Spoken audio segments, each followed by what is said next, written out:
एक आदमी देख रहा है। देख रहा हो? अभी आओगे तुम आओगे। बहुत देर में दिखाई पड़ता है।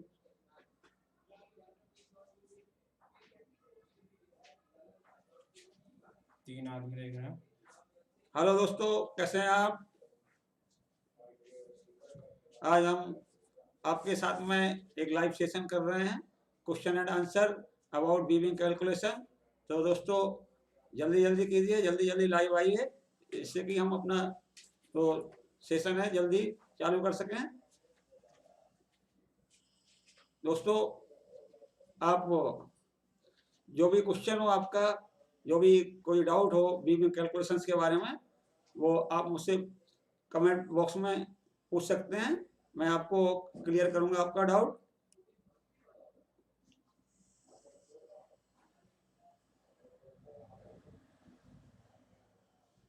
हरीश कुमार, नमस्कार जी, क्या हाल है आपका?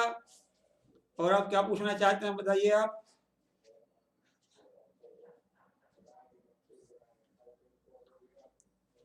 कैसे हैं हरीश जी? यदि आपकी कोई क्वेरी हो, कोई क्वेश्चन हो, तो आप पूछिए मुझसे, मैं आपको क्लियर करूंगा। और गाइस, और किसी का कोई वीविंग से रिलेटेड कोई क्वेश्चन हो तो आप पूछ सकते हैं। Mister Vineet Sharma, good evening, कैसे हैं आप? यदि आपका कोई क्वेश्चन हो वीविंग कैलकुलेशन से तो मैं आपको बताऊंगा दोस्तों। From the ends per inch and picks per inch to final fabric analysis, yarn consumption, GSM, fabric cover factor, सबके बारे में मैं आपको बताऊंगा दोस्तों। आप बताइए, आपका कोई क्वेश्चन हो तो आप पूछते रहिए। दोस्तों मैंने आपके लिए बहुत सारे वीडियोस डाले हैं जो आपने देखे भी होंगे।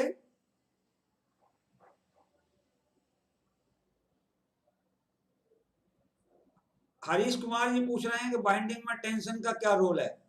दोस्तों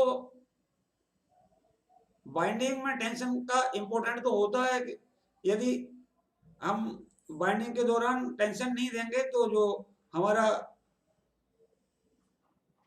यार्न है वो स्लिप होने लगेगा, और अनबाइंडिंग के दौरान क्या होगा कि वो फंस जाएगा, मतलब नोज होगी उसकी, वो स्लिप ऑफ हो जाती है। इसलिए टेंशन देना बहुत जरूरी होता है। और जो बाइंडिंग में टेंशन होता है अकॉर्डिंग टू काउंट दिया जाता है, जितना फाइन यार्न होता है उतना ही कम टेंशन देते हैं, और जितना यार्न कोर्स होता है उतनी ज्यादा टेंशन दिया जाता है। Day night, mister day night, कैसे हैं आप? आपने पूछा है कि फ्रेमों में अधिकतम कितने वायर लगाए जा सकते हैं कि कपड़े में गोली ना बने। तो जो फ्रेमों में जो वायर लगाए जाते हैं, हील्ड वायर, तो उसमें क्या होता है कि आपको ये देखना पड़ता है कि नंबर ऑफ हील्ड वायर्स पर इंच कितने लगाने हैं। तो जो प्रैक्टिकली मैंने देखा है कि अगर आपके जो हील्ड वायर सिंप्लेक्स हैं, सिंप्लेक्स का मतलब आप शायद ना समझते हो तो मैं समझा देता हूँ। दो तरीके के हील्ड वायर होते हैं, एक होते हैं सिंप्लेक्स हील्ड वायर, एक होते हैं duplex heeled wire.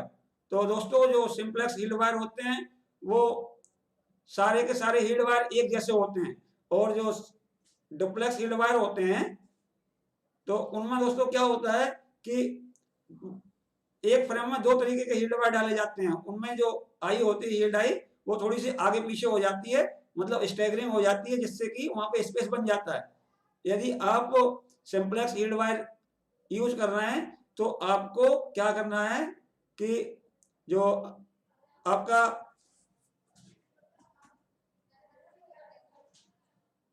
Number of heels wire पर इंच है वो लगभग लगभग आप 20 हील्ड वायर्स पर इंच रख सकते हैं अपने हील्ड शाफ्ट में। और यदि आप डुप्लेक्स हील्ड वायर यूज कर रहे हैं तो आप उसमें लगभग लगभग इसके डबल रख सकते हैं, मतलब 20 की जगह पे आप 40 भी रख सकते हैं। तो आपको कोई बॉल फॉर्मेशन नहीं होगा ड्यूरिंग वीविंग। और किसी भाई का क्वेश्चन हो और कोई भाई जानना चाहता हो तो अपना कमेंट में पूछ सकता है।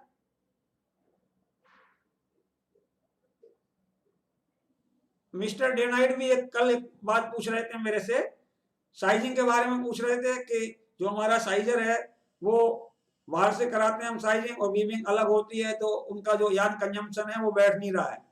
तो मिस्टर डे नाइट, मैं आपको बता देता हूं कि जो आपका यार्न कंजम्पशन था उसको आपको कैलकुलेशन के द्वारा निकालना है। मतलब आपको बार बेड निकालना है कैलकुलेशन से। हमने अपने वीडियो उसमें दिखाया हुआ है कैसे बार बेड निकालते हैं, कैसे बेफ्ट बेड निकालते हैं। उसमें जो क्रिम्प है उसको एक्यूरेट लेना है, बार क्रिम्प और बेफ्ट क्रिम्प। तो उसमें आप इजीली बार बेड निकाल सकते हैं, और बार बेड में निकाल के आपकी प्रोसेस में कितना वेस्ट हो रहा है साइजिंग में, तो उससे आप पर मीटर बार बेड निकाल लेंगे। तो आपको कहीं पर भी कोई भी साइजर होगा वो आपके धागे को स्पेयर नहीं कर सकता है, मतलब बचा नहीं सकता है, वो आपसे चीटिंग नहीं कर सकता है। विनीत शर्मा जी बोलिए।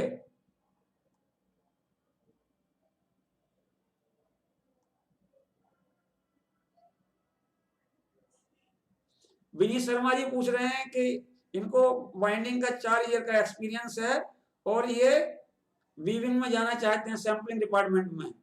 तो विनीत शर्मा जी, ये जो आपका वाइंडिंग का एक्सपीरियंस है, तो ये तो मेरे ख्याल से सैम्पलिंग डिपार्टमेंट में वीविंग में जो भी एक्सपोर्ट हाउस वगैरह होते हैं वहां पे शायद बहुत ज्यादा काम नहीं आने वाला है। तो इसके लिए आपको ग्रो करना पड़ेगा, जो वीविंग के थ्योरीज है और जो प्रैक्टिकल है वो सब सीखना पड़ेगा, और कैसे प्रोडक्ट डेवलपमेंट होता है उन सब के बारे में भी आपको जानना पड़ेगा, और तभी आप इसको अप्लाई कर पाएंगे किसी भी एक्सपोर्ट हाउस में।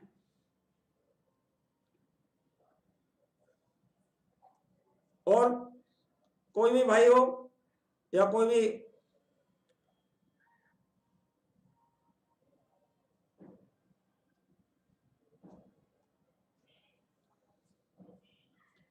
Mister day night, cover factor में इंटरसेक्शन कैसे निकालते हैं जिससे कि आपने 2/2 में निकाला है? तो मैं आपको बताता हूं कि इसका फॉर्मूला होता है, तो मैं अगले वीडियो में आपको दे दूंगा, तो आप आसानी से निकाल पाएंगे। उसका एक फॉर्मूला होता है, मैं आपको बता दूंगा कैसे निकालते हैं। जो नंबर ऑफ इंटरसेक्शन होते हैं तो मैं बता दूंगा आपको, आपको कोई प्रॉब्लम नहीं, मैं आपको एक वीडियो बना के डाल दूंगा जिससे कि आपको सारा पता लग जाएगा कि कवर फैक्टर में कैसे निकालते हैं।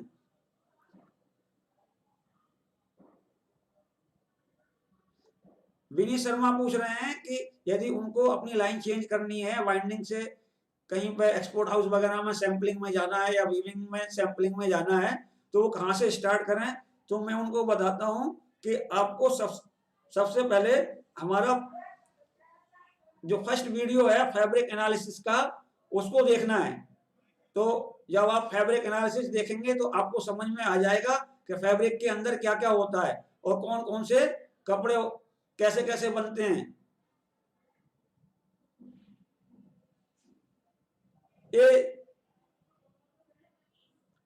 जो डे नाइट मिस्टर पूछ रहे हैं कि वीप फैक्टर आपने कैसे निकाला था, तो मैं उनको बता दूं कि ये जो वीप फैक्टर है प्लेन में तो 1/1 की जो होती है उसमें वीप फैक्टर 1 होता है बकाया, और जो 12 होती है, 13 होती है या 2/2 होती है, तो उनमें कवर फैक्टर के लिए जो वीप फैक्टर होता है वो अलग होता है, तो उसका फॉर्मूला होता है। तो मैं उसको आपको निकाल के बता दूंगा नेक्स्ट वीडियो में, मैं बना दूंगा वीडियो जिससे कि आपको अच्छे से समझ में आ जाएगा।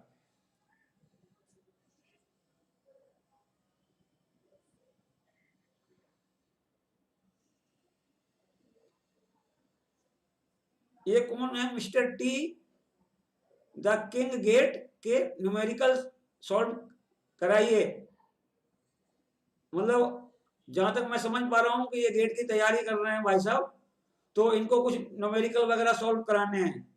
तो अगर आप कोई ऐसे न्यूमेरिकल आप में हैं तो आप मेरे ईमेल आईडी पे भेज सकते हैं, मैं कोशिश करूंगा कि जो आपके न्यूमेरिकल हैं वो मैक्सिमम सॉल्व हो जाएं। आप मेरी ईमेल आईडी मेरे यूट्यूब चैनल पे अवेलेबल है, आप आसानी से अपने क्वेश्चंस भेज सकते हैं।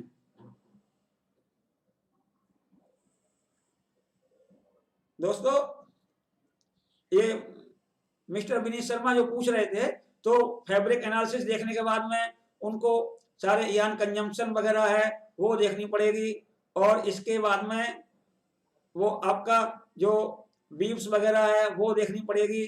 तो इस तरीके से आप अपने कदम बढ़ा सकते हैं सैंपलिंग में शिफ्ट होने के लिए। और अगर कोई पूछना चाहता हूं मुझसे कोई ऐसा क्वेश्चन जो हमने वीडियो बनाए हैं उनमें कोई चीज क्लियर ना हुई हो तो मैं वो क्लियर कर दूंगा आप सबको। तो आप बताइए दोस्तों कौन से वीडियोज में क्या पूछना चाहते हैं। कुछ भाई लोग मेरे पूछते हैं कि जो काउंट और वेट का फॉर्मूला होता है उसमें 0.59 कैसे आता है। तो यदि किसी को डाउट हो तो वो पूछ सकता है मेरे से कि ये 0.59 है वो कैसे आता है। तो इस तरीके का कोई क्वेश्चन हो जो हमारे वीडियो में आपको समझ में ना आ रहा हो, या जो हमने बहुत सारे वीडियो टेस्टिंग पे बनाए हैं, फैब्रिक टेस्टिंग पे बनाए हैं, फैब्रिक वीव पे बनाए हैं, तो आपको कोई ऐसी वीव जाननी हो जो आप समझ ना पा रहे हो या उसका रूल नहीं समझ पा रहे तो वो हमसे पूछ सकते हैं। या आपको कहीं पर फैब्रिक एनालिसिस में कोई डाउट होता हो तो वो पूछ सकते हैं मेरे से, मैं आपको सही तरीके से बता दूंगा क्लियर।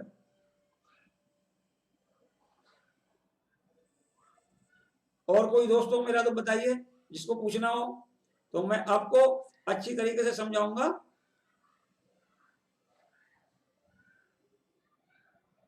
यस, यही है मेरी ईमेल आईडी technotechmarketing@gmail.com।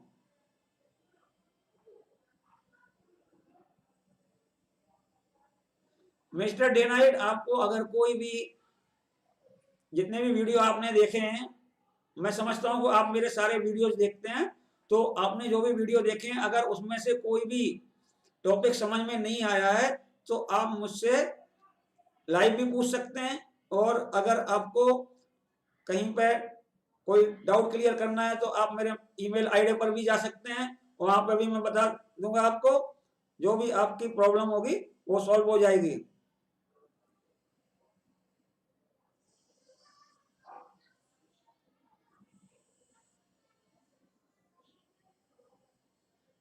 हाँ मिस्टर डे नाइट, ये जो यार आइडेंटिफिकेशन की आप बात कर रहे हैं, actual it is not yarn identification, ये होता है आपका फाइबर आइडेंटिफिकेशन होता है। इस पर मैं काम कर रहा हूं, तो मेरा मैटर तैयार है, तो मैं इसका वीडियो आपको जरूर दूंगा कि कैसे आप कॉटन को आइडेंटिफाई करेंगे, कैसे विस्कोस को आइडेंटिफाई करेंगे, और कैसे पॉलिस्टर को आइडेंटिफाई करेंगे।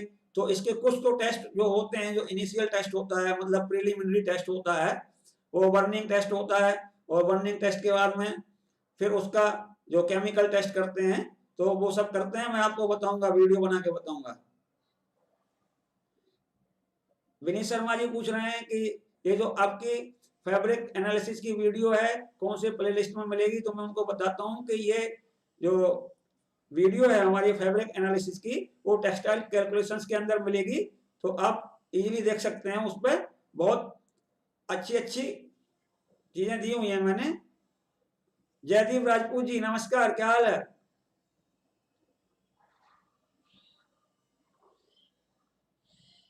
जयदीप जी बताइए कैसे हैं आप, और कोई आपका क्वेश्चन हो तो बताइए, क्या पूछना चाहते हैं आप, मैं आपको क्लियर करूंगा।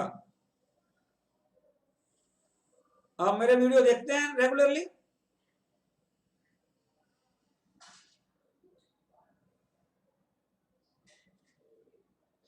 जयदीप जी पूछ रहे हैं कि यान ज्योमेट्री के बारे में बताइए। तो अभी तक मैंने ये यान ज्योमेट्री का जो सब्जेक्ट है ज्यादा टच नहीं किया है, जो आगे आने वाले वीडियोज में आप देखेंगे यान ज्योमेट्रीज के बारे में मैं जरूर बनाऊंगा। आपने जो जो टॉपिक बताया है इसके ऊपर मैं एक वीडियो बनाऊंगा, तो फिर आप इजीली देख पाएंगे, मैं आपको बता दूंगा।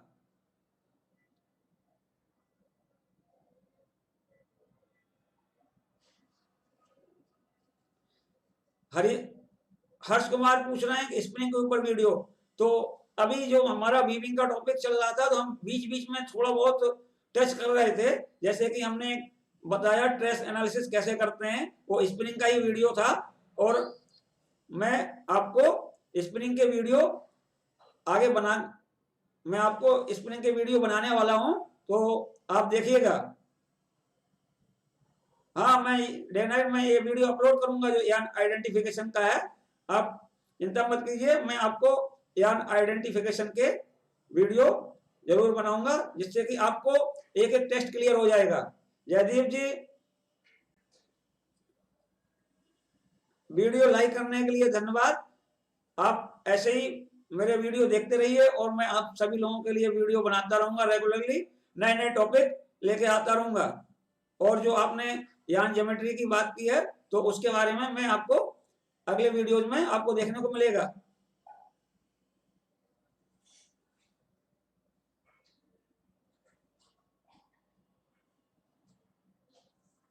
किसी को कोई टेक्सटाइल डिजाइनिंग के बारे में पूछना हो, किसी को वीविंग प्रोसेस के बारे में पूछना हो कि वीविंग प्रोसेस में यदि किसी को वार्पिंग में कोई प्रॉब्लम होती हो, साइजिंग में होती हो, या उसको लूम में कोई प्रॉब्लम होती हो, तो मुझसे पूछ सकता है कि कैसे आपकी प्रॉब्लम को सॉल्व किया जा सकता है। या कहीं पर भी उसको वेट कैलकुलेशन की दिक्कत हो या कंजम्पशन की दिक्कत हो, या आपको साइजिंग या वार्पिंग का प्रोग्राम देने में कोई भी दिक्कत होती है तो वो भी पूछ सकता है मुझसे, मैं आपको बिल्कुल क्लियर कर दूंगा। या कोई फ्रेशर स्टूडेंट हैं तो वो भी पूछ सकते हैं मुझसे अपने सवाल।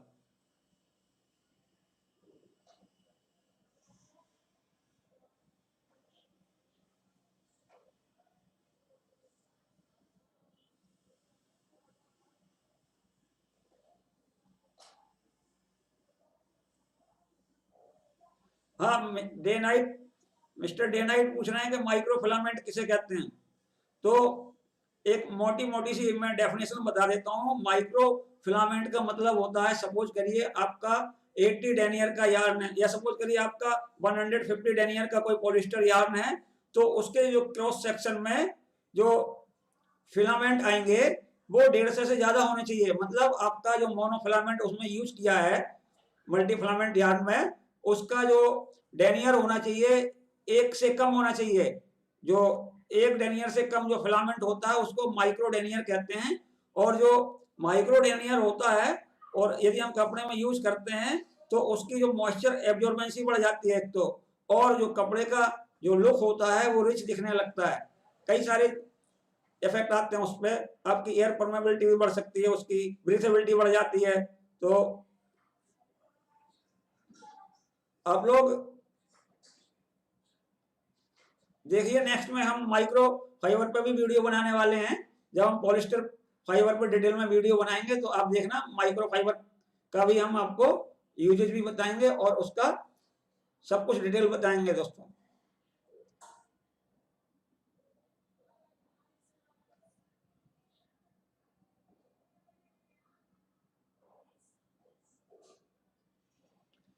किसी को कोई वीविंग से रिलेटेड पूछना हो, प्रोसेस से, साइजिंग, वार्पिंग, वीविंग, डिजाइनिंग,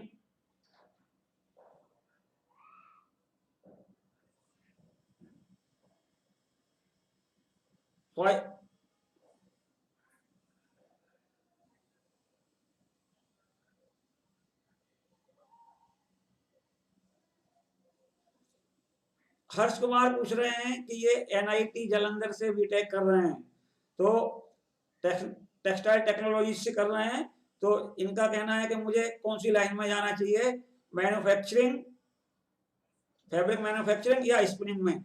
तो हर्ष कुमार जी, क्या होता है कि जो स्पिनिंग का जो बंदा होता है वो सिर्फ स्पिनिंग का होकर रह जाता है, वो कभी भी अपनी लाइन चेंज नहीं कर पाता है स्पिनिंग से। वो ना तो एक्सपोर्ट हाउस में जा सकता है, ना बाइंग हाउस में जा सकता है, और ना ही वीविंग में जा सकता है, ना प्रोडक्ट डेवलपमेंट में जा सकता है। जबकि जो हमारा जो फैब्रिक मैन्युफैक्चरिंग का जो स्टूडेंट होता है उसके लिए 4-5 लाइंस खुलते हैं। जैसे आप अपने आप को ग्रो करेंगे उसी लाइन में जा सकते हैं। आप मर्चेंडाइजिंग में जा सकते हैं, आप बाइंग हाउस में जा सकते हैं, आप टेस्टिंग लैब्स वगैरह में भी जा सकते हैं, और आप वीवो में तो जा ही सकते हैं, आप टेक्सटाइल डिजाइनिंग में भी जा सकते हैं। तो मैं कहूँगा कि आप फैब्रिक मैन्युफैक्चरिंग में जाएंगे तो आपके जो चांसेस बढ़ जाएंगे, जॉब के अच्छे हो जाएंगे और आपका करियर के चांसेस भी बढ़ जाते हैं।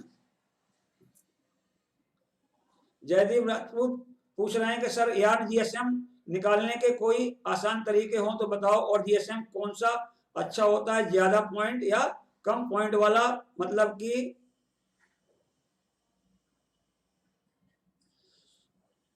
अभी जयदीप राजपूत जी आपका जो क्वेश्चन है ये थोड़ा सा क्लियर नहीं है। पहली बात तो यार्न का जीएसएम नहीं निकलता है, जीएसएम फैब्रिक का निकाला जाता है।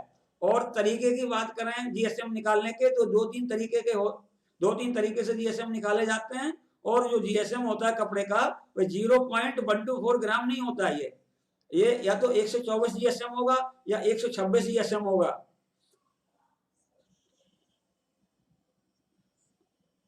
और जो फैब्रिक जीएसएम निकाला जाता है उसका एक तरीका तो ये होता है कि अगर आप पे सफिशिएंट कपड़ा है, मतलब जीएसएम कटर से काटने लायक कपड़ा होता है, तो उसको क्या करते हैं कि जीएसएम कटर से काटते हैं, एक डिस्क काटते हैं। तो वो डिस्क काटते हैं कपड़े की, उसका जो एरिया होता है 100 स्क्वायर सेंटीमीटर होता है। अब 100 स्क्वायर सेंटीमीटर का हम वेट कर लेते हैं वेइंग स्केल से, और वेट करने के बाद में फिर क्या करते हैं कि जितना वो वजन आता है उसमें 100 का फिर मल्टीप्लाई कर देते हैं। क्यों करते हैं, उसका रीजन ये होता है कि जो हमने डिस्क काटा है वो 100 स्क्वायर सेंटीमीटर का है, और जो हमारा 1 स्क्वायर मीटर होता है वो होता है 100 गुणा 100, मतलब 10,000 स्क्वायर सेंटीमीटर। तो हम उसमें 100 का गुणा कर देते हैं तो वो 100 स्क्वायर सेंटीमीटर बदल जाता है आपका 10,000 स्क्वायर सेंटीमीटर में। तो आपका जीएसएम आ जाता है कपड़े का 1 मीटर लंबा और 1 मीटर चौड़ा का। मतलब आप डिस्क काटिए जीएसएम कटर से, उसको वेइंग मशीन से तौलिए, जितना ग्राम आ रहा है उसमें मल्टीप्लाई कर दीजिए 100 से, तो आपका जीएसएम आ जाएगा।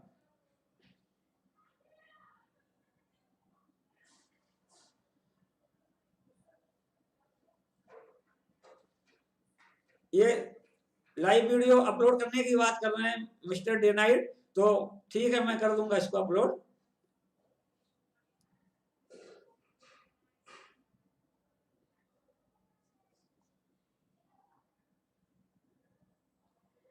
हर्ष कुमार पूछ रहे हैं कि ई टेक्सटाइल कैसा रहेगा। तो अभी तक तो ऐसा कुछ कहीं पे अगर आप प्रैक्टिकली देखें इंडस्ट्रीज में, तो अभी तक तो कोई भी इस तरीके का आने वाले भविष्य में नियर बाई में तो कुछ नहीं दिख रहा है ई टेक्सटाइल का कि बहुत जल्दी ये ग्रो कर जाएगा ई टेक्सटाइल। ठीक है जयदीप जी, फैब्रिक की जगह पे आपने यान लिख दिया, कोई बात नहीं, बट मैंने आपको बता दिया कि जीएसएम कैसे निकाला जाता है। एक तो मैंने आपको बता दिया जीएसएम कटर से निकालते हैं, दूसरा तरीका होता है कि उसको जो यान काउंट होती है और जो ends per inch pics per inch होता है उसके बेस पे निकालते हैं फॉर्मूले से। और एक तरीका ये होता है कि यदि आपके पास में पूरा का पूरा पीस है तो उससे भी निकाल लेते हैं। क्या करते हैं, पीस की विड्थ होनी चाहिए और पीस की लेंथ होनी चाहिए और पीस का वेट होना चाहिए। तो उसका हमने अपने वीडियो में दिखाया हुआ है कि किस तरीके से पीस वेट और पीस लेंथ से आप किसी भी कपड़े का बिना काटे हुए जीएसएम निकाल सकते हैं। तो आप देखिए मेरे वीडियोस को, आपको समझ में आ जाएगा कि कैसे निकालना है।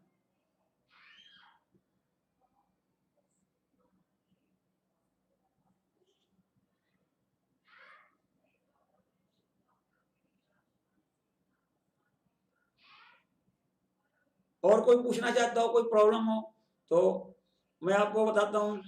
जो भी हमने वीडियो बनाए उनमें कोई डाउट हो कि कहीं पे कुछ समझ में ना आया हो, वैसे मैं कोशिश करता हूँ कि जो हमारे वीडियो हों वो सेल्फ अंडरस्टूड हो, वहाँ पे कोई भी डाउट ना रहे। मैं इस तरीके से कोशिश करता हूँ कि आप जो हमारे व्यूअर हैं उनको अच्छी तरीके से समझ में आए। लूम मशीन की वर्किंग का वीडियो बनाइए, हर्ष कुमार पूछ रहे हैं। तो हर्ष कुमार जी, लूम मशीन की वर्किंग में जो आज की डेट में जो बहुत सारे लूम आ रहे हैं वो शटरलेस लूम आते हैं, रैपियर लूम, प्रोजेक्टाइल लूम, आपका air jet loom, water jet loom. तो एक का वीडियो बनाने से आपका कुछ नहीं होगा, क्योंकि अभी तो आप बीटेक कर रहे हैं तो आपको बेसिक चीज चाहिए लूम की।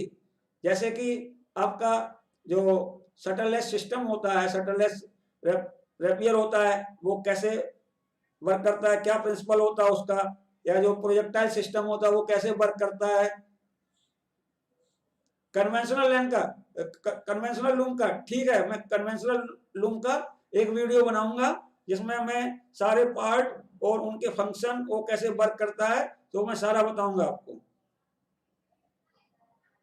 आप वेट कीजिए कुछ दिनों के लिए, मैं आपको कन्वेंशनल लूम का वीडियो बनाऊंगा और अच्छी तरीके से बनाऊंगा, जिससे कि आपको सही तरीके से समझ में आए सारे पार्ट, सारी वर्किंग और किस तरीके से हम कर सकते हैं वो सब चीज समझ में आए।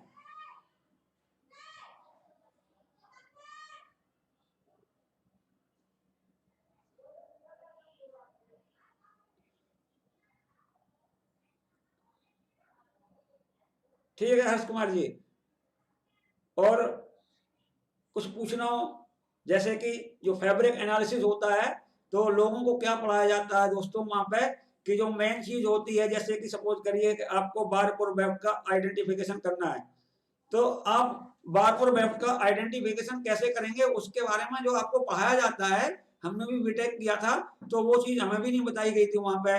जो असली तरीका होता है, जो असली तरीका होता है किस तरीके से करें हम बारकोड वेब का आइडेंटिफिकेशन, वो नहीं बताया जाता है, कहीं पर भी नहीं बताते हैं। तो हमने आपको जो हमारा वीडियो है उसमें बारकोड वेब को जो कैलकुलेशन किया है, सॉरी बारकोड वेब का जो हमने आइडेंटिफिकेशन का तरीका बताया हुआ है, वो एक तरीके से दोस्तों रामबाण है। रामबाण का मतलब आप उस तरीके को अगर फॉलो करेंगे तो आप कभी भी बारकोड वेब का जो आइडेंटिफिकेशन है उसमें कहीं पर भी आप कंफ्यूज नहीं होंगे।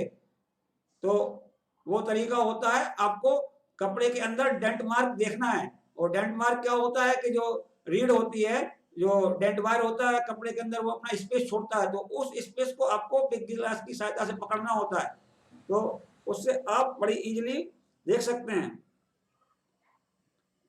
हर्ष कुमार जी, मुझे भी आपसे लाइव मिलकर बहुत अच्छा लगा, ऐसे ही लाइव आते रहिए और मेरे वीडियो देखते रहिए डे नाइट। मिस्टर, आप पूछ रहे हैं कि 2x2 में, तो ये 2x2 क्या है, ये आपका ट्विल है या 2x2 का ये मैट वीव है, क्या है, ये आपने लिखा नहीं है यहाँ पे।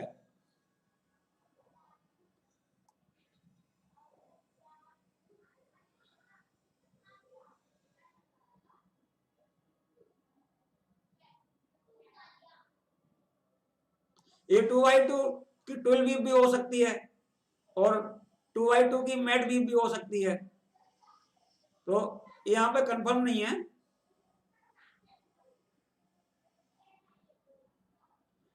Thank you Harsh Kumar ji, thank you. और अगर और यदि कुछ पूछना हो तो पूछ सकते हैं आप। अभी हर्ष कुमार जी कौन सा सेमेस्टर चल रहा है आपका? अच्छा, डेनाइडी टूल की बात कर रहे हैं, 2 अप 2 डाउन की टूल में कम से कम कितने जीएसएम का कपड़ा बनाया जाए। तो दोस्तों मैंने आपको एक अंदाजे से बता देता हूं कि लगभग लगभग आप 15-16 का कवर फैक्टर अगर रखेंगे कपड़े में तो आपका कपड़ा स्लिपेज नहीं करेगा। तो उसके हिसाब से हमें जो कवर फैक्टर का हमने कैलकुलेशन किया है उसका हमें रिवर्स कैलकुलेशन करना पड़ेगा कि हमारे कपड़े के अंदर कितने एंड्स आएंगे और कितने पिक्स आएंगे। तो मैं आपको बता दूंगा, अगले वीडियो में मैं आपको बताऊंगा कैसे निकालना है। आपका 3rd सेमेस्टर चल रहा है हर्ष कुमार जी, तो 3rd सेमेस्टर में आपको क्या क्या पढ़ाया जा रहा है? वीविंग प्रिपरेटरी पढ़ाई जा रही होगी, स्पिनिंग प्रिपरेटरी, और आपको थोड़ा सा इंट्रोडक्शन टेक्सटाइल केमिस्ट्री का भी दिया जा रहा होगा।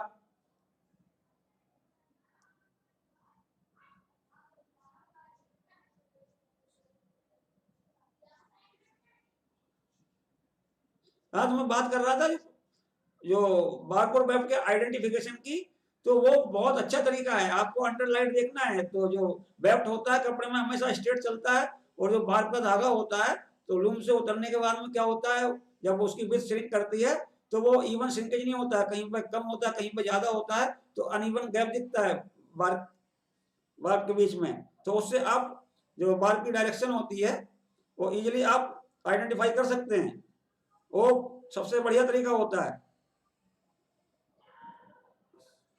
वीविंग प्रिपरेटरी, तो आप वीविंग प्रिपरेटरी में मेरे वीडियो देखिए और वीविंग प्रिपरेटरी के कैलकुलेशन देखिए मेरे, और उसमें अगर आपको फिर भी कुछ रह जाए तो आप मेरे से अगले लाइव शो में पूछ सकते हैं, आप क्वेश्चन बना के रखना, मैं आपको बताऊंगा। ठीक है हर्ष कुमार जी।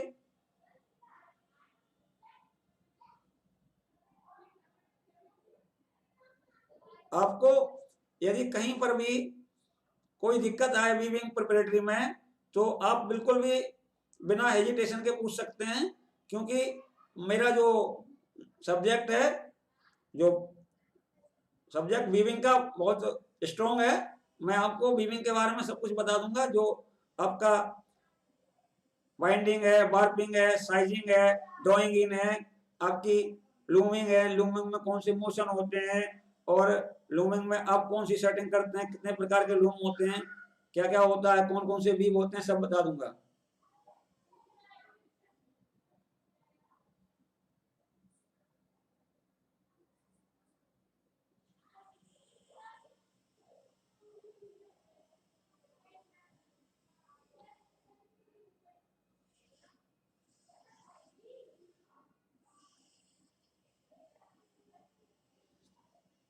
हर्ष कुमार जी पूछ रहे हैं कि ड्राइंग और टाइंग इनके बारे में थोड़ा सा बताइए। हर्ष कुमार जी, मैंने एक वीडियो डाला है आज ही डाला है, उसके बारे में ड्राइंग इन प्रोसेस के बारे में बताया हुआ है। और जो टाइंग इन प्रोसेस होती है और ये ड्राइंग इन प्रोसेस होती है, ये दोनों, ये जो ड्राइंग इन प्रोसेस होती है इसको भी हम मैनुअली भी करते हैं और मैकेनिकली भी करते हैं। इसी तरीके से जो टाइंग होती है उसको भी मैनुअली करते हैं और मैकेनिकली करते हैं। तो आज का वीडियो आप देखेंगे तो आपको ड्राइंग इन समझ में आ जाएगी।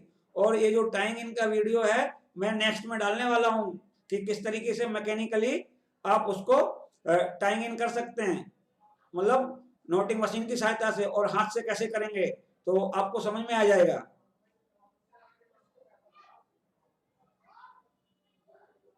आज ही डाला मैंने, आप देखिए जरूर इसको, आपको क्लियर हो जाएगा कि कैसे ड्राइंग इन कैसे की जाती है।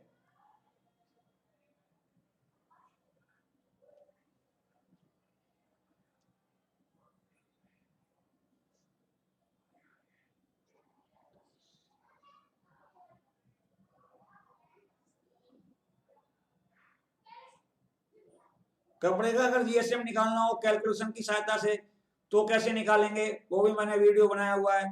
तो उसमें आपको अगर कोई भी चीज समझ में नहीं आती है तो वो पूछ सकते हैं आप मेरे से। तो बहुत सिंपल सा तरीका होता है। और आपको कहीं पे कपड़े का यदि कंस्ट्रक्शन पता है और आपको फिजिकल समझ नहीं है तो कैसे उसका जो बार क्रिम्प है कैसे निकालेंगे वो भी बताया हुआ है। अगर आपको कहीं पर भी जरूरत पड़ती है तो आप मेरा वीडियो देख के भी कर सकते हैं इजीली। यार्न का डायमीटर कैसे निकालना है, किसी कपड़े का कवर फैक्टर कैसे निकालना है, या यार्न डाइड कपड़े में यार्न का कंजम्पशन कैसे निकालना है बार का और वेब का, वो भी पूछ सकते हैं। वीडियो देख के अगर समझ में ना आए तो आप लाइव पूछ सकते हैं, मैं आपको बताऊंगा।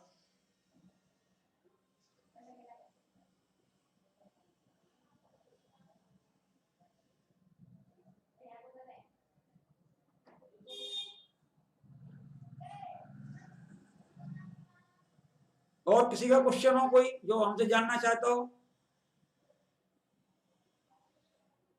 कोई व्यूअर हो मेरा जो।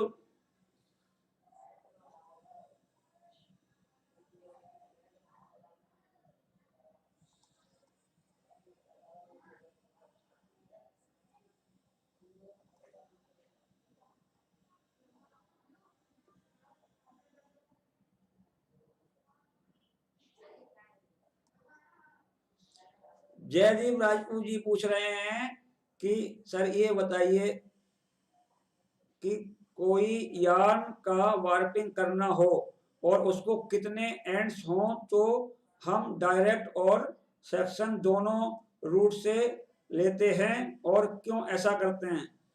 तो जयदीप राजपूत जी, आपको ये समझना पड़ेगा कि डायरेक्ट वार्पिंग क्यों यूज की जाती है और सेक्शनल वार्पिंग क्यों यूज की जाती है, पहली बात। तो जयदीप जी, जो डायरेक्ट वार्पिंग होती है उस पर जनरली क्या करते हैं कि जो सिंगल प्लाई यार्न होता है, जैसे कि 20 सिंगल 40 सिंगल, मतलब कि जहां पे साइजिंग एप्लीकेबल होती है वहां पर ही हम क्या करते हैं कि डायरेक्ट वार्पिंग का यूज करते हैं।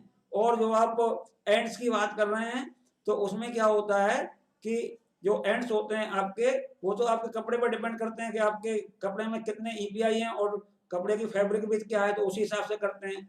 और जो सेक्शनल वार्पिंग होती है जयदीप जी, तो उसमें क्या होता है कि सेक्शनल वार्पिंग में ज्यादातर हम क्या करते हैं, डबल प्लाई यार्न से जो कपड़े बने होते हैं वार्प में, उन्हीं को हम सेक्शनल वार्पिंग पे ले जाते हैं। अब आप ये कह रहे हैं कि हम इस पे भी ले जा सकते हैं, डायरेक्ट पे भी और सेक्शनल पे भी। तो उसमें सिर्फ ये होता है कि कोई भी यदि धागा है वो सिंगल प्लाई का है, तो सिंगल प्लाई का धागा है, सपोज करिए 40 सिंगल का धागा है, और उसमें क्या है स्ट्राइप बन रहे हैं कपड़े में, तो उसके लिए आप क्या करेंगे, उस बीम को आप डायरेक्ट पर भी बना सकते हैं और उसको आप सेक्शनल वार्पिंग पे भी बना सकते हैं। तो दोस्तों यहाँ पे बस देखने वाली बात ये होती है कि अगर आप सेक्शनल वार्पिंग पे बनाएंगे कोई भी सिंगल प्लाई का धागा और उसमें पैटर्न डालेंगे वार्प में, तो क्या होगा, उसकी जो वार्प लेंथ होती है वो हम बहुत ज्यादा नहीं ले पाते हैं क्योंकि प्रॉब्लम होते हैं।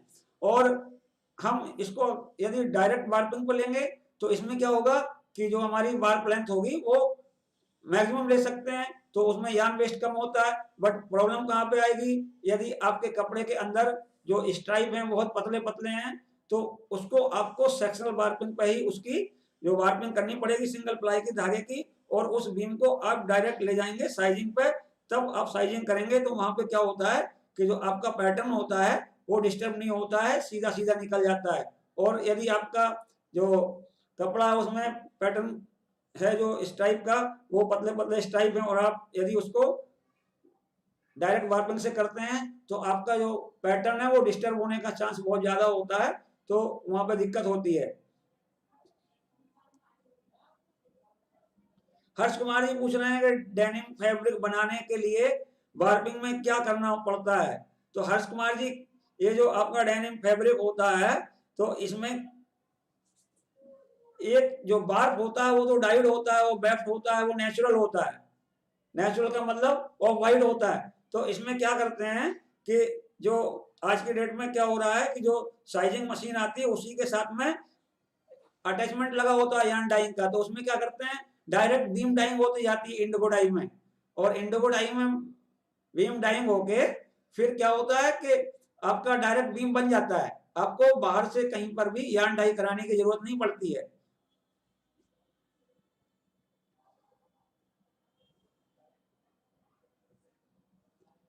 जयदीप राजपूत जी पूछ रहे हैं कि यार्न डाइट शर्टिंग के लिए, तो जयदीप जी यार्न डाइट शर्टिंग के लिए क्या पूछ रहे हैं आप?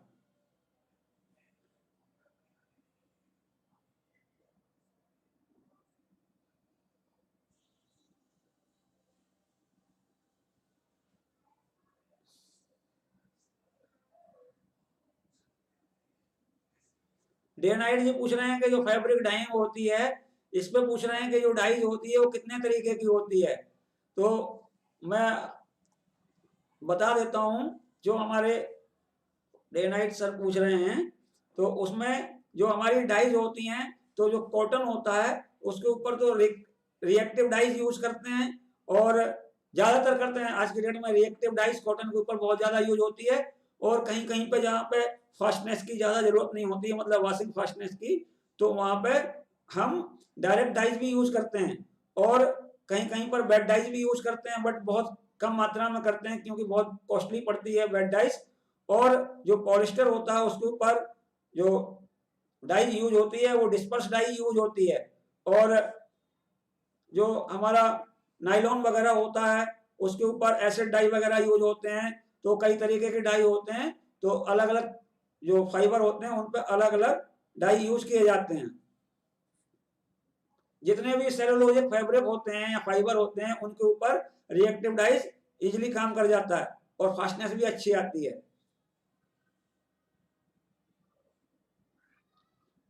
राजपूत जी, आपने क्वेश्चन क्लियर नहीं किया यार्न डाइट शर्टिंग के लिए, इसके आगे क्या पूछ रहे हैं आप?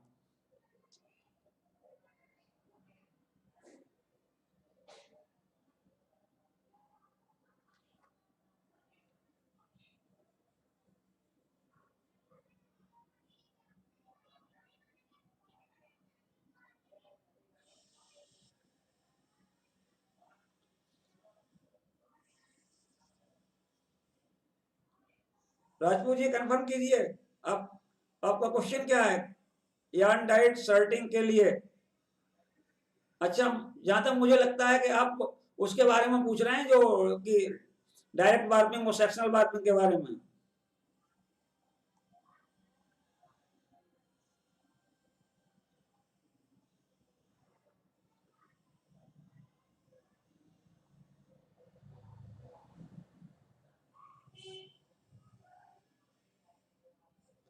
ये जो आप पूछ रहे हैं ना यहाँ पे कि 10 एंड ब्लैक और 10 एंड येलो, तो डायरेक्ट पे जाएगा कि सेक्शन पे जाएगा, तो इसमें अगर आपका डबल प्लाई का यार्न है तो ये तो डेफिनेटली आपका सेक्शनल वार्पिंग पे बनेगा। और यदि आपका ये जो कोई भी सिंगल प्लाई का धागा है तो उसको आप सेक्शनल पे भी बना सकते हो और आप इसको डायरेक्ट वार्पिंग पे भी बना सकते हो, क्योंकि जो आपके इस टाइप में 10 एंड येलो और 10 एंड ब्लैक के हैं तो ये इजीली आपका डायरेक्ट वार्पिंग पे भी बन सकता है। इसके लिए क्या करना पड़ेगा, आधे धागे ब्लैक के अलग अलग बीमों में लपेटने पड़ेंगे और प्लेन के येलो के अलग अलग बीम में लपेट के फिर आप जहां पे आपकी रीड होती है साइजिंग में वहां पे आप पैटर्न क्रिएट कर सकते हो। मोनोग्राम की बीम कैसे बनाते हैं,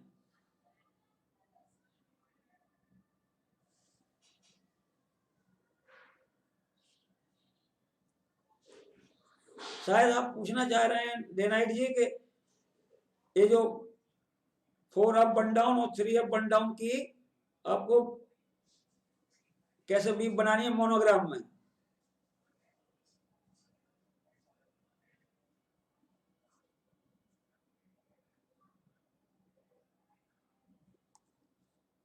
अनुराग राठौर जी पूछ रहे हैं कि पॉइंटेड ट्विल बीम के बारे में कुछ बताइए। तो अनुराग जी आप मेरा वीडियो देखिए, आप हमारी चैनल पे जो हमारी प्ले लिस्ट है उसमें जाइए, फैब्रिक बीम के नाम से एक प्ले लिस्ट है, उसके अंदर आपको ये जो पॉइंटेड ट्विल है वो मिल जाएगी। और मैं आपको अगर मोटे तौर पर बताऊं कि पॉइंटेड ट्विल क्या होती है, तो ये पॉइंटेड ट्विल जो होती है लेफ्ट हैंड और राइट हैंड बीम का कॉम्बिनेशन होती है। सपोज करिए कि आप कोई भी पॉइंटेड टूल बना रहे हैं, सपोज करिए आप 4 अप 4 डाउन की पॉइंटेड टूल बना रहे हैं और उसकी जो रिपीट होगी वो कैसे निकालेंगे, तो वो सब मैंने आपको अपने वीडियो में बना के दिखाया हुआ है। डे नाइट शूटिंग की सैलवेज के लिए, अच्छा अच्छा, अभी तक मैंने इस पर कोई वर्क नहीं किया है, क्योंकि शूटिंग की जो सैलवेज होती है तो मैं आपको बता दूंगा कि किस तरीके से शूटिंग की सैलवेज निकाली जाती है। आपको बीम निकाल के दिखाऊंगा वीडियो में, तभी आप समझ पाएंगे, क्योंकि यहाँ पे तो मुंह जवानी बताना कहीं पर भी क्लियर नहीं होगा। अनुराग जी आप मेरा वीडियो देखिए पॉइंटेड टूल का, आपको कंफर्म हो जाएगा।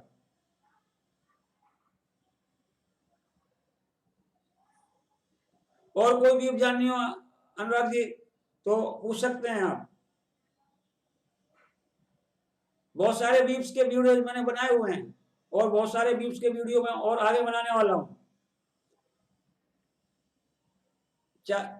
कोई सा भी बीम हो, सारे बीम की वीडियो में बनाऊंगा और डालूंगा आगे। और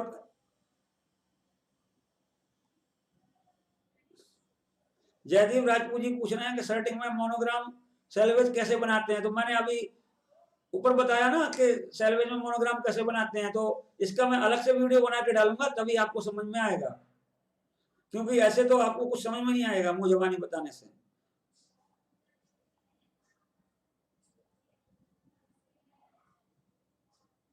मैं आपको वीडियो बना के बताऊंगा तभी आपको समझ में आएगा।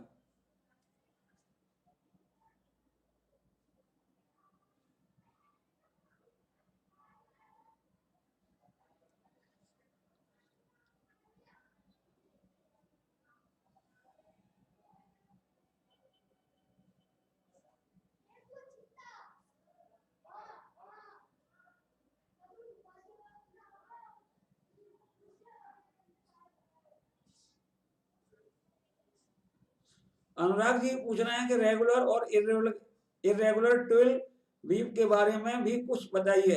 अनुराग जी आपने कहीं पर देखा है कि जो ट्विल होती है वो रेगुलर भी होती है और इरेगुलर भी होती है?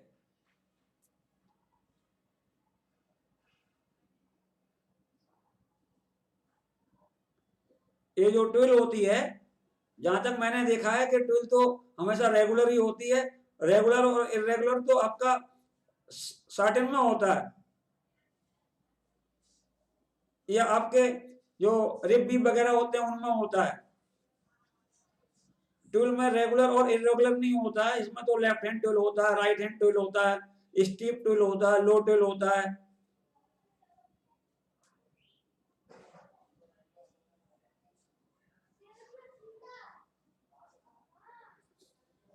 अच्छा अनुराग जी न्यू स्टूडेंट हैं, तो जहां तक मैंने पढ़ा है ऐसा रेगुलर इरेगुलर टूल नहीं होता है। टूल हमेशा रेगुलर होता है, सर्टेन जरूर रेगुलर और इरेगुलर होती है, आपकी रिब होती है वो भी रेगुलर और इरेगुलर होती है, बट इसके अंदर जो टूल वीव होता है उसमें नहीं होता है। हमने टूल वीव का भी वीडियो बना के दिखाया हुआ है अपने चैनल पे, आप मेरी प्लेलिस्ट के फैब्रिक वीव में जाएंगे तो आपको मिल जाएगा ये वीडियो। और यदि फिर भी आपको कोई डाउट होगा तो आप मुझसे अगले वीडियो में पूछ सकते हैं। और कोई बात नहीं, हर आदमी फर्स्ट टाइम पढ़ता है अनुराग जी, मैंने भी फर्स्ट टाइम पढ़ा था तब समझ में नहीं आता था, लेकिन आप पढ़ते रहेंगे। लेकिन आज के जमाने में तो अनुराग जी क्या है कि बहुत सारी जो आपकी लिटरेचर है वो ऑनलाइन अवेलेबल है। हमारे टाइम पे तो वो किताबें भी नहीं मिलती थी, वो क्या करते थे हम फोटो कॉपी करा के पढ़ते थे, और किताबें ढूंढना बहुत भारी हो जाता था, और कहीं पे किताबें मिलती भी थी तो बहुत महंगी आती थी, डॉलर में आती थी। आपको तो ऑनलाइन बहुत कुछ मिल रहा है, आप ऑनलाइन देखेंगे वीडियो मिलेंगे आपको, ब्लॉग मिलेंगे आपको, ऑनलाइन क्लासेस भी मिल जाएंगे, तो आप इजीली सीख जाएंगे, कोई टेंशन की बात नहीं। आप फर्स्ट टाइम है तो फर्स्ट टाइम हर आदमी कोई ना कोई फर्स्ट टाइम तो करते ही है।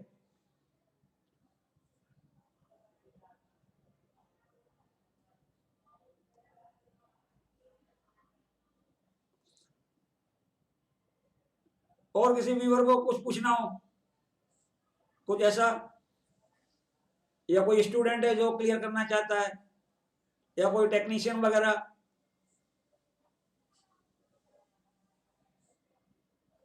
तो पूछ सकता है।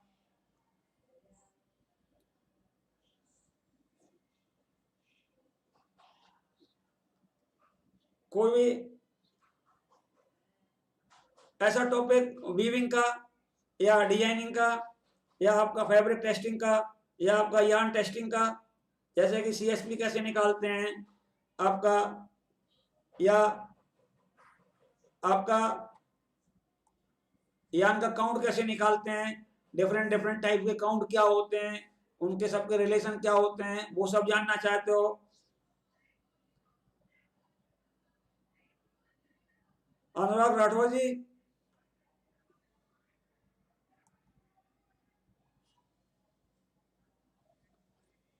अल्फा स्ट्रेंथन एंड पावर, ये पूछ रहे हैं सर आपकी कोई पेड कंसल्टेंसी है, तो मैं बता देता हूँ, हाँ मैं पेड कंसल्टेंसी सर्विस भी देता हूँ।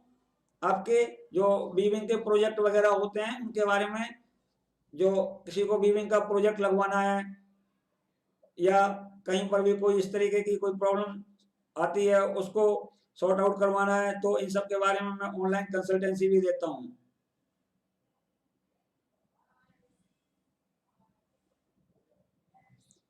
अनुराग राठौर, क्या कर रहे हैं आप, डिप्लोमा कर रहे हैं?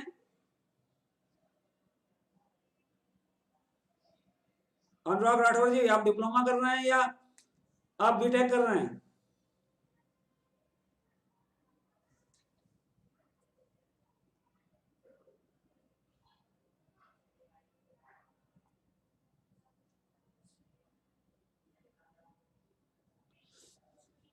धन्यवाद जयदीप राजपूत जी, आप मेरे वीडियो देखते रहिए और मैं आपके लिए वीडियो बनाता रहूंगा। आकाश तिवारी जी पूछ रहे हैं सर क्वालिटी इंटरव्यू का वीडियो बनाएं, तो मैं आगे जाके एक क्वालिटी के बारे में एक लाइव सेशन करूंगा, तो आकाश तिवारी जी आपको सब कुछ बताएंगे हम।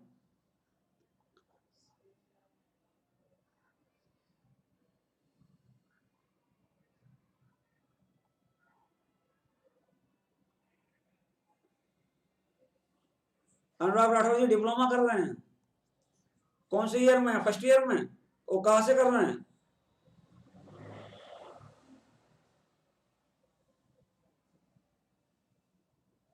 अल्फा, स्ट्रेंथन एंड पावर पूछ रहे हैं कि सर यदि अगर कोई ऑनलाइन कोचिंग लेना चाहे तो वो ले सकता है क्या? तो मैं बता देता हूं आपको कि यदि कोई ऑनलाइन कोचिंग लेना चाहता है तो वो ले सकता है, बट वो चार्जेबल होगा। आकाश तिवारी जी अभी बेसिक बताइए क्वालिटी इंटरव्यू का जो फ्रेशर के लिए। आकाश तिवारी जी क्वालिटी में कई चीजें होती हैं। अगर आप कहीं पर भी क्वालिटी में इंटरव्यू देने जाएंगे तो सबसे पहले तो आप बताइए कि क्वालिटी में इंटरव्यू दे रहे हैं आप कहीं पर फैब्रिक में जा रहे हैं या यार्न में जा रहे हैं?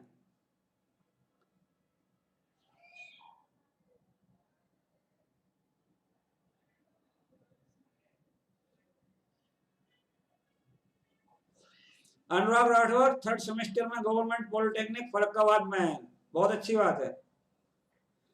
आकाश तिवारी फैब्रिक में जाना है आपको, तो आपको बहुत सारी चीजें क्वालिटी के लिए चाहिए होती हैं। सपोज करिए सबसे पहला होता है कि जो फैब्रिक है तो उसमें फैब्रिक में किस किस तरीके के डिफेक्ट आते हैं अनुराग जी।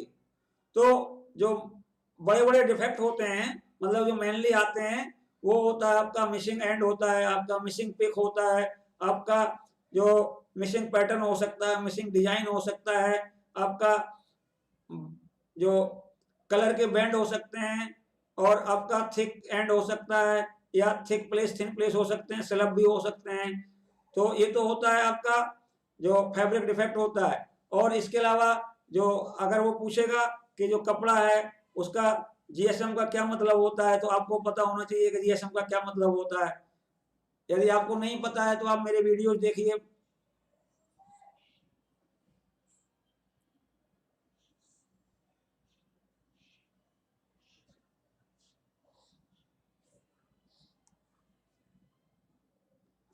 उत्सव साहब पूछ रहे हैं कि सर यार्न में ऑयल होता है, वो लैब में कोई मशीन से पता कर सकते हैं?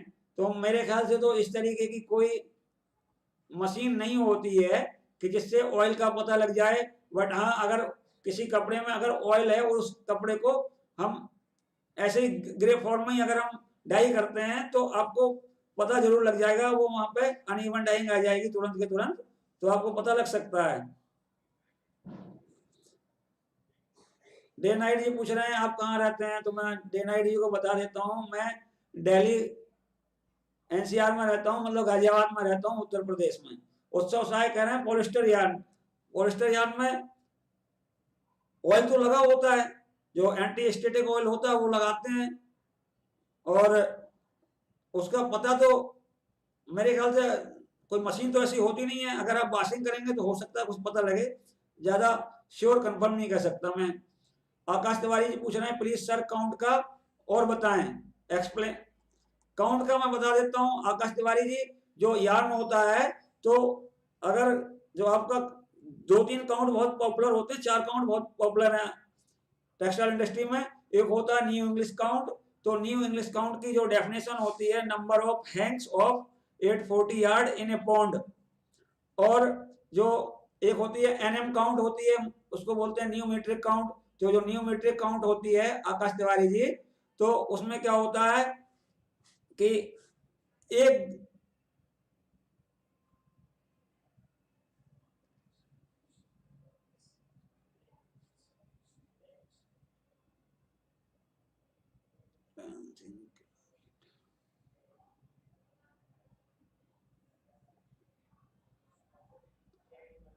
जो एनएम होता है आकाश तिवारी जी, तो उसमें जो वेट होता है वो ग्राम में लेते हैं और लेंथ मीटर में लेते हैं। तो 1 ग्राम में आपके कितने मीटर लंबाई आ रही है उसको एनएम बोलते हैं। और एक होता है आपका डेनियर, जो डेनियर में क्या होता है तिवारी जी कि weight in gram of 9000 metre of yarn is called denier of a yarn. मतलब क्या करते हैं कि हमने धागा लिया, 9000 मीटर लेंथ ले ली और उसको वेइंग स्केल से तोल लिया, तो तोलने के बाद में जो उसका वजन आएगा ग्राम में वही उसका डेनियर हो जाएगा। बट आपके पास में कोई ऐसा इंस्ट्रूमेंट नहीं होता है कि आप 9000 मीटर धागे को नाप सकें। तो इसके लिए तिवारी जी मैंने एक वीडियो बनाया हुआ है यार्न काउंट और यार्न फाइननेस। आप टेक्सटाइल कैलकुलेशन की प्लेलिस्ट में जाके वीडियो देखेंगे तो आपको तुरंत ही पता लग जाएगा कि जो एनएम काउंट होती है वो कैसे निकलती है। मतलब आपको जो लेंथ लेनी है वो आप मीटर में ले लेंगे, सेंटीमीटर में ले लेंगे तब भी चल जाएगा, उसको कन्वर्ट करके हमने दिखाया हुआ है। और वेट ग्राम में ले लेंगे और फॉर्मूले में पुट करेंगे तो आपका जो डेनियर काउंट है वो निकल के आ जाता है। इसी तरीके से सारे काउंट के बारे में बताया मैंने आपको। जो आपका टैक्स काउंट है उसके बारे में बताया है, एनएम काउंट बताया। उत्सव साहब पूछ रहे हैं सर ली काउंट क्या होती है और कैसे चेक करते हैं, प्लीज थोड़ी जानकारी दीजिए। तो उत्सव साहब जी मैं आपको बता देता हूं कि जो ली काउंट होती है वो लिनन के धागे में यूज होती है। और ली काउंट की जो डेफिनेशन होती है, number of hanks of 300 yard in a pound. मतलब एक पौंड धागा ले लीजिए आप और उसके हैंग बनाना चालू कीजिए। मतलब 300 यार्ड के हैंग बनाइए, एक हैंग बना के साइड में रखिए, दूसरा हैंग बना के साइड में रखिए। जब तक आपके हैंग पूरे बन नहीं जाते, मतलब धागा खत्म नहीं हो जाता, तब तक आप हैंग बनाते रहिए। उसके बाद में उसको गिनेंगे कितने हैंग बन गए, वही आपका ली काउंट हो जाएगा। बट आप प्रैक्टिकली ऐसा नहीं कर सकते हैं तो उसके लिए फॉर्मूला होता है, वो मैंने अपने वीडियो में यार्न काउंट और यार्न फाइनेंस के वीडियो में फॉर्मूला बताया हुआ है और प्रूफ करके दिखाया हुआ है कि क्या रिलेशन होता है। आप हमारे वीडियो को देखिए, आपको क्लियरली समझ में आ जाएगा। और फिर भी समझ में ना आए तो आप अगले लाइव सेशन में पूछ सकते हैं।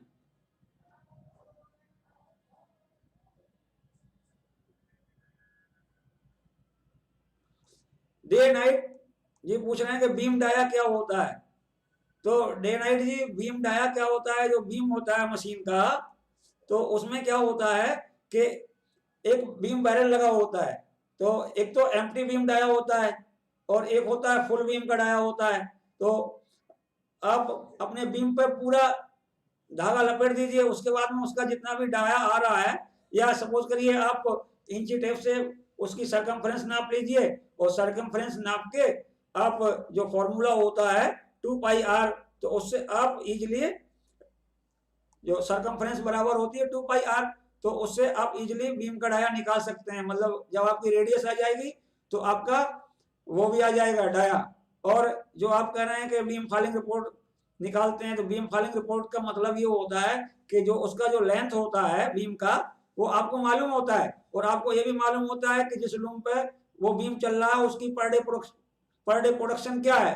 तो उस हिसाब से आप कैलकुलेट कर लेते हैं कि जो बार प्लेंथ आपने ली है वो कितने दिन में खत्म हो जाएगी, उसी हिसाब से आप एक बीम फॉलिंग रिपोर्ट बनाते हैं।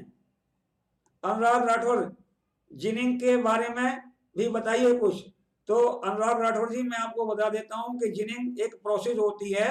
तो जैसे ही आपका कॉटन जो फील्ड में तैयार होता है तो उन्हीं फील्ड के आसपास ये जिनिंग यूनिट लगे होते हैं। तो जिनिंग का जो ऑब्जेक्ट होता है वो होता है to separate the cotton seed from cotton fibre, या to separate the cotton fibre from cotton seed. मतलब कॉटन फाइबर को कॉटन सीड से अलग करना।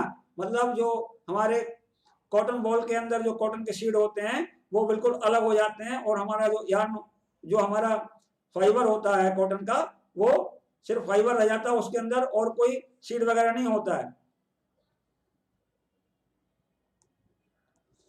आकाश तिवारी जी पूछ रहे हैं कि सर टेक्सटाइल फाइबर की इंफॉर्मेशन दीजिए।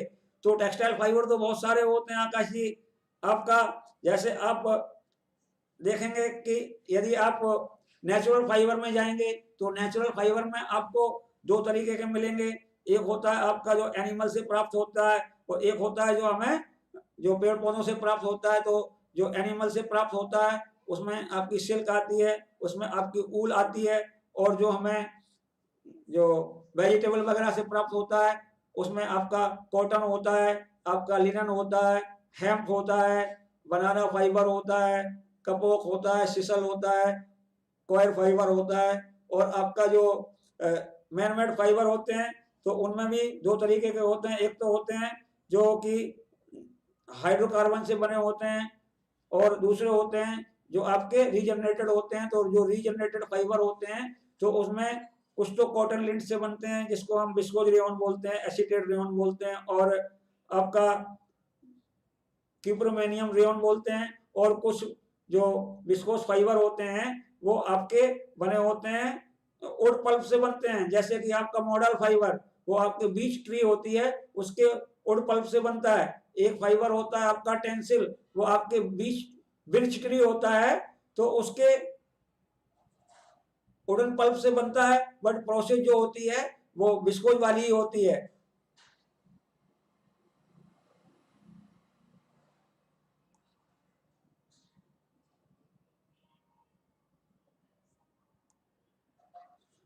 नवनीत जी, ये जो आप पूछ रहे हैं इसको आप कह रहे हैं कि इसका जो माइक्रोस्कोपिक व्यू वगैरह, तो इसके लिए मुझे एक अलग से ही वीडियो बनाना पड़ेगा, तभी आपको समझ में आएगा। मैंने नोट कर लिया है, मैं आगे वाले जो नेक्स्ट वीडियो जाएंगे उनमें मैं आपके क्वेश्चन को कवर करने की कोशिश करूंगा। उत्सव साहब पूछ रहे हैं स्पेस डाइंग कैसे करते हैं सर, और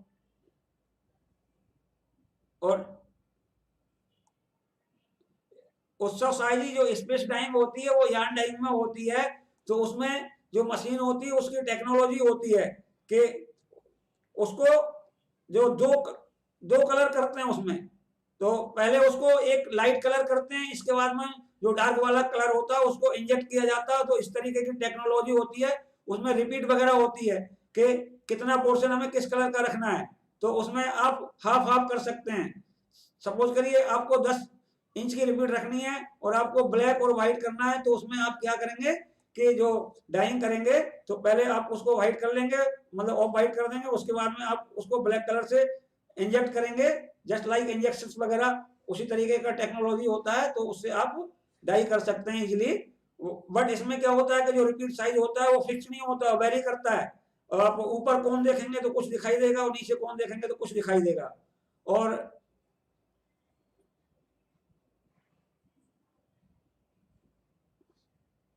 डे नाइट कोई बीम पाइप यदि 840 मीटर है, 840 mm है, 840 तो आपका फ्रेंच डाया हो गया। बट डे नाइट जी इसमें आपको ये भी तो देखना पड़ेगा कि आपकी जो बीम विड्थ है वो कितनी है, मतलब जितनी आपकी बीम की चौड़ाई ज्यादा होगी तो उतना ही उस पर धागा ज्यादा आएगा। अनुराग राठौर जी पूछ रहे हैं जिनिंग मशीन की भी इंफॉर्मेशन दीजिए, वर्किंग ऑफ नाइफ रोलर जिन। अनुराग राठौर जी मैंने वीडियो बनाई हुई है, आप हमारे वीडियोज में जाके देख सकते हैं। आप जिनिंग मशीन की वर्किंग वगैरह मैंने बिल्कुल सारी बताई हुई है, आप जाके देख सकते हैं। उत्सव साई जी एक्रेलिक और पॉलिस्टर ब्लेंड में यान को आइडेंटिफाई करना हो तो कौन सा सॉल्वेंट यूज कर सकते हैं। तो अभी मुझे जो याद आ रहा है, अभी मैं पूरा इस टॉपिक को छुआ नहीं है, बट ये जो आपका जो एक्रेलिक होता है वो तो कंफर्म है कि डाइमिथाइल फॉर्मामाइड में डिजोल्व हो जाता है, बट पॉलिस्टर का अभी मैंने कंफर्म तरीके से नहीं कह सकता हूं। मैं जब अगला वीडियो बताऊंगा तो मैं आपको कंफर्म करूंगा, आपका जो क्वेश्चन है मैं बिल्कुल कवर करूंगा।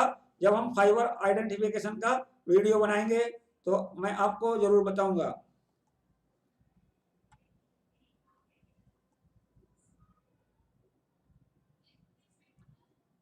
और भी किसी को पूछना हो, कोई फ्रेशर स्टूडेंट कुछ पूछना चाहता हो, थ्योरेटिकल क्वेश्चन हो।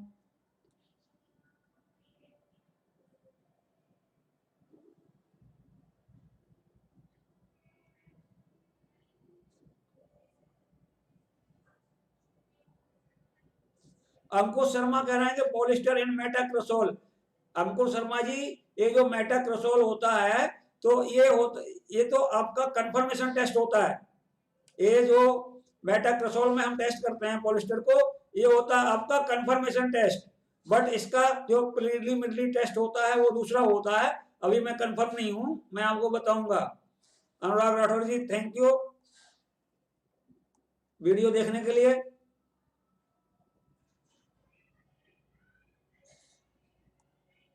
अंकुश जी मैं आपका बिल्कुल क्लियर करूंगा। आकाश तिवारी फ्रेशर इंटरव्यू टिप्स, तो आकाश तिवारी जो फ्रेशर होते हैं, अब फ्रेशर में भी आप किस लाइन में जा रहे हैं, जहां तक मुझे ध्यान आ रहा है आप क्वालिटी में जाना चाह रहे हैं ना, तो क्वालिटी में जा रहे हैं शायद, यदि आप क्वालिटी में जा रहे हैं तो उसमें क्या होता है कि आपको वो क्वालिटी के बारे में ज्यादा पूछेंगे। कुछ चीजें तो मैंने आपको बताई, फैब्रिक डिफेक्ट की बताई, जीएसएम की बताई। अब जो आपका जो कलर वगैरह होता है तो उसमें जो उसकी कलर की फास्टनेस वगैरह होती है, कैसे आप कितनी रखोगे कपड़े में, और कपड़े की कहीं पर भी आपको क्वालिटी कंट्रोल करना है तो कैसे करोगे, फैब्रिक का है। जैसे कि आपका जो डाइड फैब्रिक आ रहा है तो उसकी जो वॉशिंग फास्टनेस है सही आ रही कि नहीं आ रही है।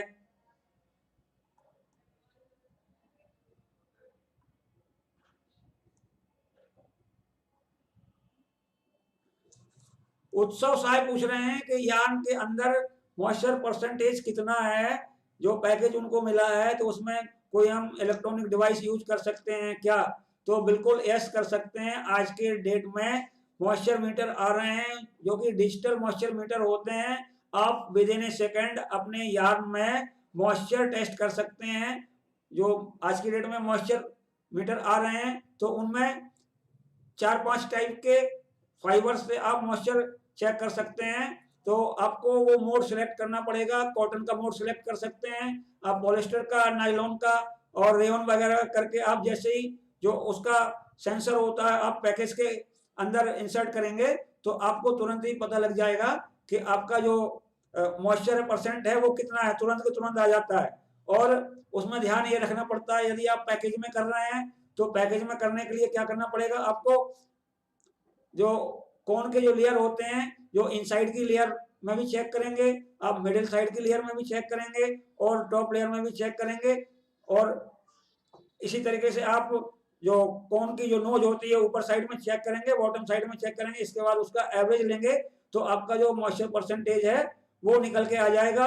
और यदि आपको कपड़े का भी कहीं पे मॉइस्चर निकालना है कि कितना मॉइस्चर कंटेंट है उसके अंदर, तो आप ये जो आपका इलेक्ट्रॉनिक मॉइस्चर मीटर होता है इससे कर सकते हैं।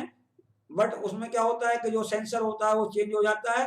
वहां पे ऐसा सेंसर लगाया जाता है जो सरफेस एरिया को कांटेक्ट करता है, तो उससे भी आप कपड़े का मॉइस्चर निकाल सकते हैं।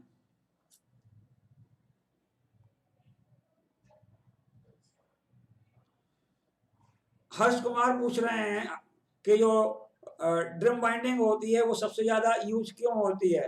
तो हर्ष कुमार जी, क्या होता है कि जो ड्रम बाइंडिंग होती है उसके अंदर आपका जो यार्न होता है वो एलोंगेट नहीं होता है। तो जितना आपका यार्न में एलोंगेशन होता है तो उससे धागा एलोंगेट नहीं होता है, तो आपका जो फाइनल एलोंगेशन होता है वो घटता नहीं है। इसलिए ज्यादातर ड्रम बाइंडिंग यूज की जाती है। और जो आपकी जो स्पिंडल बाइंडिंग होती है वो सिर्फ फिलामेंट यार्न में यूज करते हैं। वो भी इसलिए करते हैं क्योंकि जब ड्रम बाइंडिंग के ऊपर आपका यार्न रगड़ेगा तो फाइबर रप्चर हो जाता है और आपका यार्न खराब हो जाता है। इसलिए फिलामेंट यार्न में हम स्पिंडल बाइंडिंग यूज करते हैं, कंटिन्यूस फिलामेंट यार्न में। और यदि आपका जो कोई भी मैनमेड फाइबर है वो स्पन यार्न है तो उसमें हम ड्रम बाइंडिंग यूज करते हैं। यदि बीम पाइप 65 रीड स्पेस का हो और 840 mm का हो तो यार्न वेट किस तरीके से निकालने कि इस पाइप पर कितने केजी यार्न आएगा। तो डे नाइट जी, मैं इसको आपको फॉर्मूला बताऊंगा, वीडियो बनाऊंगा तब बताऊंगा मैं आपको। अभी मैं क्लियरली नहीं बता सकता हूं, ना ही आपको समझ में आएगा। तो मैं वीडियो बना के बताऊंगा आपको। आकाश तिवारी पूछ रहे हैं कि सर एक वीडियो स्मॉल टेक्सटाइल बिजनेस का भी बनाना। ठीक है आकाश तिवारी जी, आपकी जो क्वेरी है उसको पूरा करने की मैं पूरी कोशिश करूंगा। उत्सव साहब पूछ रहे हैं सर रिसाइकल पॉलिस्टर यार्न कैसे बनता है, प्लीज गिव सम इंफॉर्मेशन। तो उत्सव साहब जी, जो रिसाइकल यार्न होता है तो उसको तो क्या करते हैं, पहले तो क्रश वगैरह करते हैं। क्रश करने के बाद में फिर उसको चिप फॉर्म में ले जाया जाता है। चिप फॉर्म के बाद में फिर उसकी मेल्ट स्पिनिंग करते हैं। तो इस तरीके से जो फाइबर बनता है वो रिसाइकल पॉलिस्टर यार्न बनता है। और यदि ज्यादा डिटेल चाहिए होगी तो फिर इसके लिए हमें फिर स्टडी करके आपके लिए एक वीडियो बनाना पड़ेगा।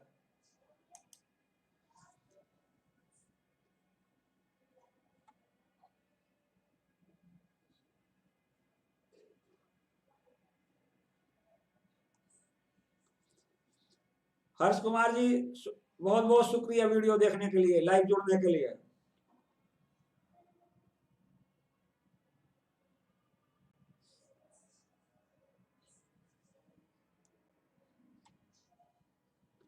और किसी को कोई पूछना है मेरे व्यूवर को,